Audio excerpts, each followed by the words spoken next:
Rob Parker joining us, longtime Detroit columnist, Fox Sports Radio, Saturdays at night. Okay, Cavs, Celtics. I was saying if you line up both starting lineups, I'm a big believer in wisdom and age. And the Cavs have more veteran players. You can have Jaylen Brown. I'll take Dwayne Wade. Maybe not for a season, but for 7 minutes left in Game 6 of the Eastern Conference Finals. I like the Cavs over the Celtics. The Celtics have much more youth. What say you? I'll take the Cavs as well. I think the Celtics are on their way, not this year, but I'm not that crazy about the D. Wade signing. I think LeBron James would have been better off taking that money and buying him season tickets, and he could have sat in the first row. And I don't want to say that team now is old, but I think they moved their practice facility to the cemetery. Come on, Colin. This is ridiculous. What night is wheelchair night at the arena in Cleveland? They are aged. They are. I mean, Isaiah Thomas has a hip injury. D. Wade's old. But I mean, Tristan Thompson moves okay. But listen, they got issues. All I'm saying is, long term, there's a lot of guys who potentially could be hurt as you get further down the road. Derrick That's Rose. why it makes no sense. But for a year, I'll tell you this though. What? I'm convinced that LeBron James will never win again. And this move here, bringing D. Wade, a guy he ran away from in Miami because he thought he didn't have anything in the tank, tells me a lot. LeBron James, we saw him last year put up a triple-double and got knocked out in essentially a 5-game sweep.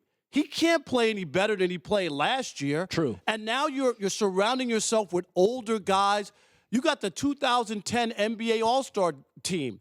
Derrick Rose, Dwayne Wade. I mean, this is not a good look for LeBron. I think people are kidding themselves about LeBron and his chances. LeBron can stay in the East, get to the finals, lose again. He can come out here to L.A. Everybody thinks he's going to be with the Lakers next year. And it's just going to be the same medicine, except for he won't make it to the NBA Finals. So all the people who threw around confetti are happy about LeBron James. I hope you hold that in your memory because he's not winning again. I don't see it. the NFL is not going to die, although I do believe it has peaked like a lot of stocks. Remember, there's 1 million banks in this country, but our government stepped in and said, those two we got to save. There's 1 million car manufacturers. The government stepped in. You know Detroit well. We got to save them.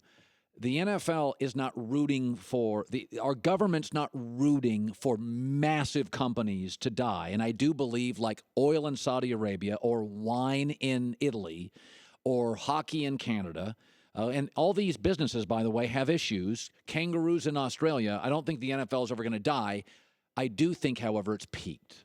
It has peaked. It's plateaued.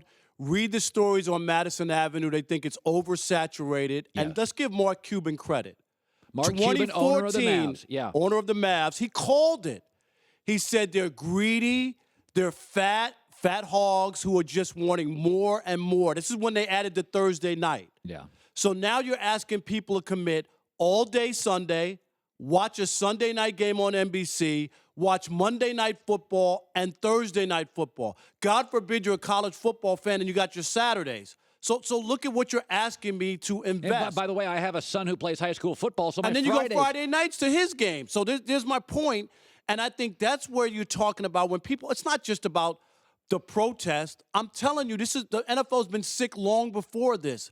And it's plateaued, oversaturated. Then you add to this, Colin, these bad Thursday night games where maybe teams don't have enough time to either recuperate, prepare, whatever you want to say. I don't know how many times I've turned off a Thursday night game and looked for an episode of Murder, She Wrote. I just needed something fresh. No. By the way, you and I were born same year, 6 days apart, 4 days apart. 4 days apart. Great week for the world of sports. That's really. right. If you look That's back unbelievable. At that time, who knew? 1964, the week of January 6th through the 12th. And where were you born, Colin? I was born in Grays Harbor County, Washington, Aberdeen Memorial. My mom was a nurse. You were born in Queens General Hospital in New York. And your mom? My mom's a nurse, was a nurse's aide. Oh, my goodness. Yes. Look at you guys. Very far apart physically, but Similar. Similar, very much so. Yeah, you moved to the Midwest, Detroit. I married a girl from Detroit. That's right. We got a lot of things. Whoa. And you know what? The other thing that people don't know, we talk all the time. We're both into business big time. I'm fascinated by the world of business. So am I. You know I own a barbershop in Yep. Detroit for a long time. I do. And I want to open up one in L.A., matter of fact. That's my So next you thing. own barbershops, Colin owns wine shops. Yeah, well, Right. Yeah. You can drink wine while getting your haircut. Haircut? We Just could have don't a get good, it. We could Well, have. probably not actually. You don't want to be doing this movement while a razor's at your Yeah, face. that's a pretty good call. By the way, let me go back to something. We've talked about this. The NFL is bigger than college football. But could you acknowledge this with the NFL? People in Dallas are addicted to the Cowboys. People in Pittsburgh are addicted to the Steelers. I could never give up coffee. I'm addicted to it. Now, some people are addicted to far more regrettable things. Listen, you can say, I'm not watching the NFL. I'm going to watch college football. Here are the next 3 Saturdays. Now, look at the screen.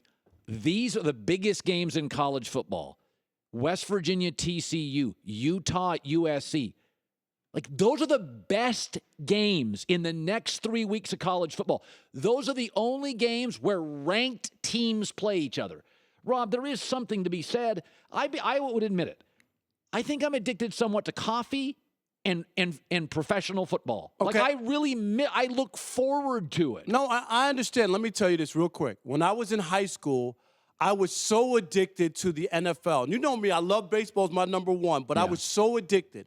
I sold shoes at a mall in Queens where I told my boss I won't work on Sunday from September through December, through the football season. My mom used to let me leave church early so that I could get the kickoff. It wasn't enough for me to leave, Colin, and get there in the first quarter or top of the second quarter or something, to start the second quarter. I wanted to see the kickoff in every moment of the game. Right. So I'm a guy who was on that level when it came to football. And you've veered off it a little. And I veered off because I just don't think the product is as good. And I'll tell you this, I just think it's too much. It's like you love ice cream until you get that job working at Breyers. And then all of a sudden, Breyers? it's not the same. Haagen-Dazs? Is No, that like better? Baskin Robbins. I've never met anybody who worked at Breyers. No? That was one of the most arcane references in the history of the Yeah, show. I didn't even know they had a place where you can There's go a- get ice cream. no, sticks. No. I meant Breyers, the factory. Hi, everybody, and thanks for watching. We want you to subscribe here, to get the latest from the show. Also, be sure to check out more of the best clips from the herd, or go watch a few segments from the newest show on FS1, First Things First, with Chris Carter and Nick Wright.